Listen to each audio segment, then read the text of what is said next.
Welcome to my review of Karnov for the arcade. And this is a really, really strange and unusual game.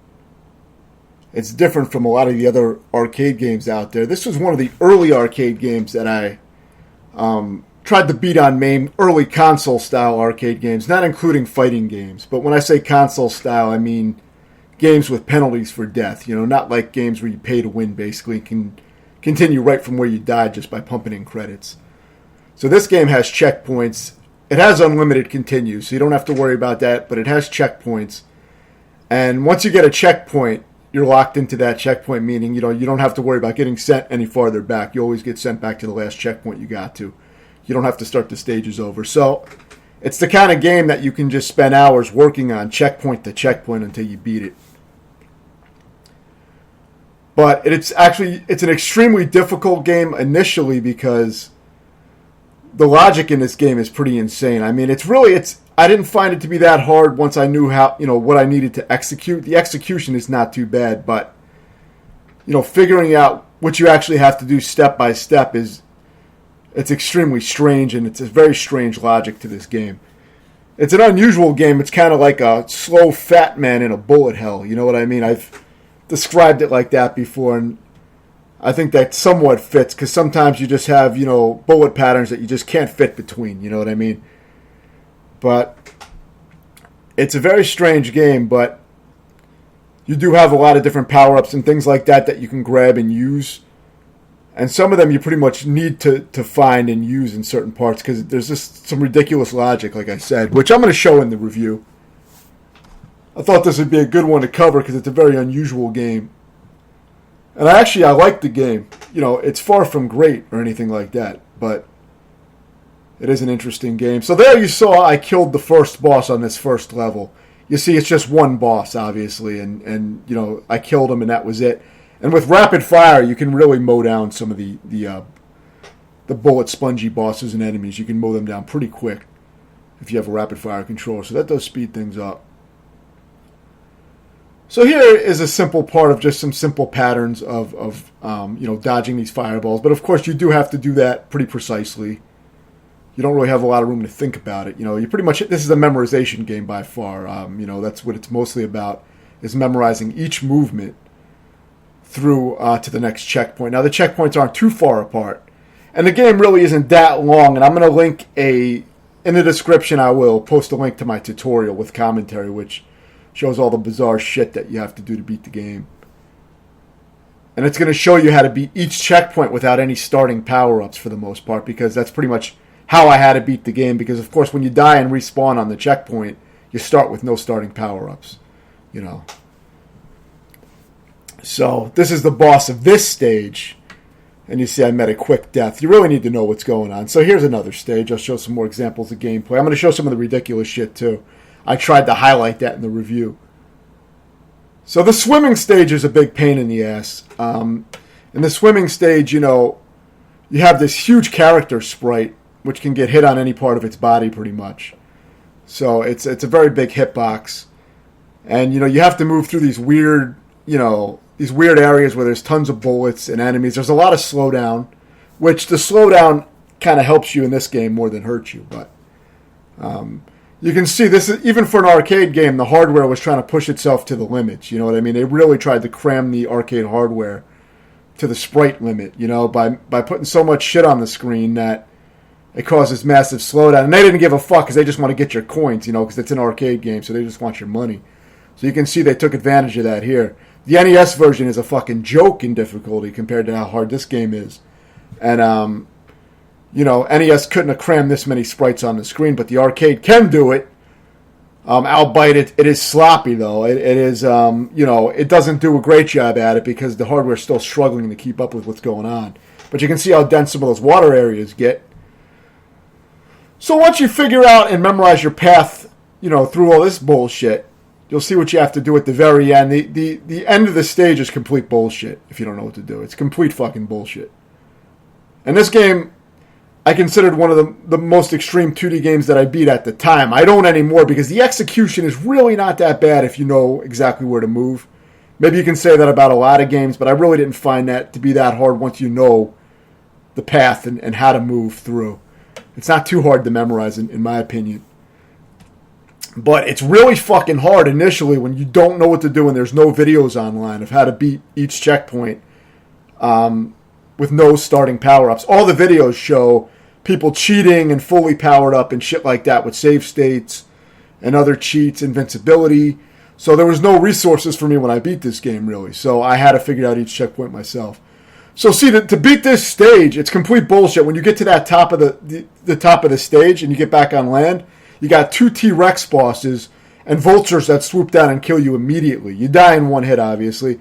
So the only way to beat that part that I'm aware of is you have to throw the boomerang through both heads of the T-Rexes and kill both of them, a double kill with a single boomerang. And you have to do it very quickly because the vultures will swoop down and kill you immediately, and the T-Rexes shoot fireballs. This part's even more ridiculous. As you climb each step, several bosses spawn with each step that you go up, which is kind of fucking insane. Like, there's at least 7 or 8 bosses that just spawn here. Those are the first bosses, and you got about 8 of them that spawn. Basically, you just got to get the fuck out of there. It's a really strange way to play a game, or a weird way to program a game. And you need to know to use wings at the very top of that peak. If you don't know to use the wings, then you're really fucked. But once you use the wings, you just fly as far as you can and, just crash down on the bottom. And at least you crash into your next checkpoint. You see, that's a circus over there, too, with all those bosses and shit. But the main goal is always just to get to the next checkpoint if you're trying to beat the game. So even if you crash, land, and die, at least you get the next checkpoint. And you're going to do that a lot in this game to try to survive to the next area. So yeah, I mean, you can probably see some of the insanity of the game already, and some of the weird logic. But you'll see when you play it that it's a very bizarre game. You have to play it very carefully and very specifically to get through it. There's very specific strategies. For this T-Rex, you pretty much have to get the fuck out of there. It's really hard to dodge those fireballs. I was able to do it somehow, but it's a pain in the ass.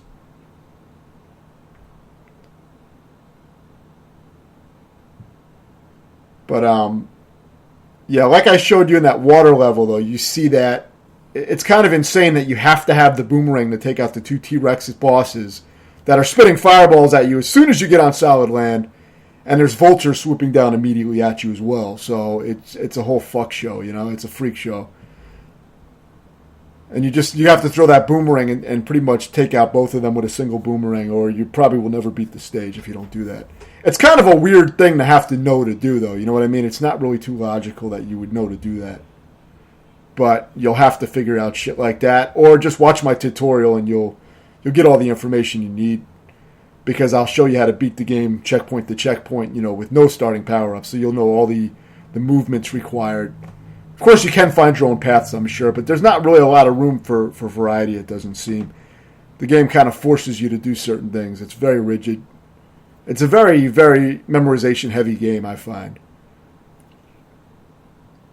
There's not a hell of a lot of room for different play styles, I don't really think. I mean, I think it's pretty rigid. Your character moves very slow, has a very high jump, and is very fat.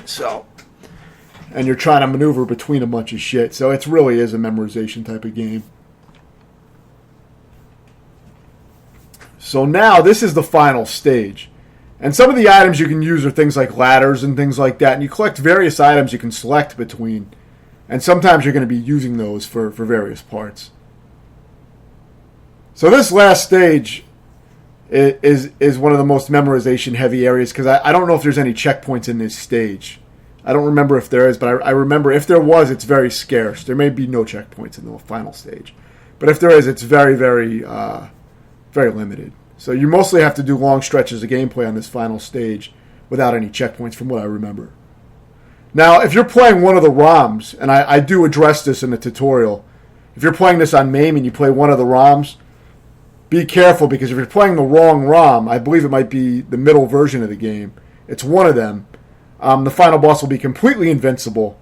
And I actually show myself fighting the last boss for a very long time and until the timer runs out, and then dying from running out of time. I just did that for the fuck of it, just to demonstrate the glitch.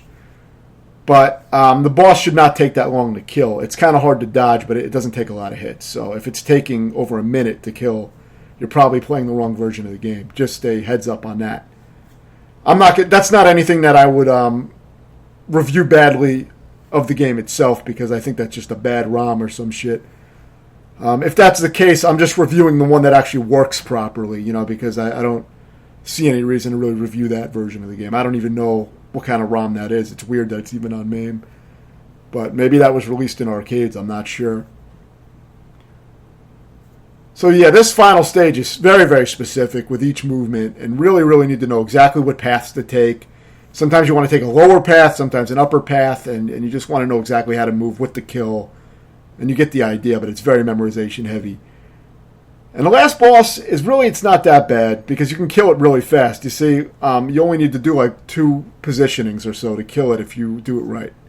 Especially with a rapid fire controller, you get a lot of bullets in. So the last boss is really not that hard. You see how fast it should die. If it's not dying that fast, then it may be time to start over and play a different ROM. You can also check my video of me fighting the invincible version of the boss and see if that rings a bell and if that's similar. And I mentioned which ROM I'm playing and all that shit. I have all the details in my tutorial about all the gameplay shit. So check that out if you're interested. I do recommend, actually, if you're into challenging or really difficult arcade games, to give this a shot and work on it. But just remember, it's not the kind of logic you would expect. It's strange movements, and it's really, you have to figure out, it's like a movement puzzle, basically. And the logic doesn't make a lot of sense. So I'd give this game a 6.5 out of 10. I actually like the game. I think it's pretty good. I think it's a decent game. I don't really think it's that good or great or anything like that, but I think it's pretty decent. I kind of like the game. But, of course, there are far better games, but it's pretty good for what it is. Let me know if you have any questions, and thanks for watching.